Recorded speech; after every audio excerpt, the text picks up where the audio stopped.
खोल दिया है जो तीर्थ यात्री के लिए, लेकिन किसी भी बीजेपी के नेता ने उन्हें धन्यवाद नहीं दिया मुस्लिम समाज को। क्या कहोगे सर?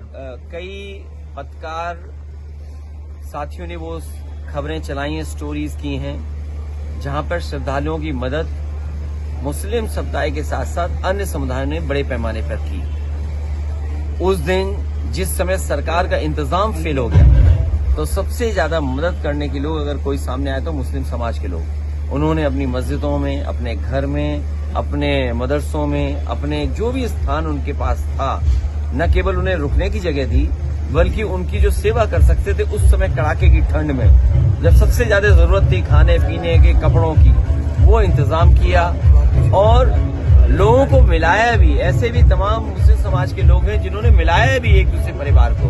मिलाने के साथ साथ कई जो बीमार होने पर या हार्ट अटैक होने पर भी डॉक्टर सामने आए जो मुस्लिम समुदाय के थे। इसलिए मैं ये बात याद दिलाना चाहता हूँ, ये बीजेपी के लोग तो ऐसा प्रचार कर रहे हैं कि कुंभ पहले होता ही नहीं था, कुंभ का आयोजन बीजेपी ही करा रही है। ये प्रचार करने की कोशिश की और अपने आप को ठप्पा लगवाने की कोशिश की।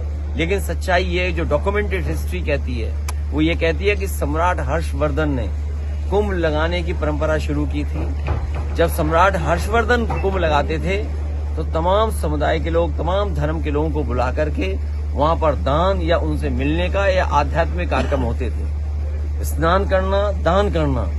बीजेपी से क्या उम्मीद करोगे कुछ दान करेंगे? ये दान नहीं करेंगे, ये आपसे सब कुछ छीन लेंगे। समाज में धर्म हमारा व्यापार का सवाल नहीं हो सकता है। जो लोग कुंभ को व्यापार समझ रहे हैं वो सबसे ज्यादा हिंदू धर्म को ठेस पहुंचा रहे हैं। वो कह रहे हैं कि अगर हमने 10,000 12,000 करोड़ रुपए लगाए भी हैं, इससे 3 लाख करोड़ का व्यापार होने जा रहा है। और अगर 3 लाख करोड़ का व्यापार यूपी को हुआ है तो कम से कम जीएसटी तो मिली होगी ना। अगर 3 लाख करोड़ का कारोबार हुआ है तो आप सब व्यापार से जुड़े लोग हैं, तो हमें मुख्यमंत्री जी ये बताएं कि जीएसटी कितनी मिली होगी। और अगर जीएसटी मिली है और अगर जीएसटी का आंकड़ा नहीं दे रहे हैं तो मुख्यमंत्री जी की वही बात होगी 46 में 56 वाली। यूएस एड को लेकर क्या कहेंगे?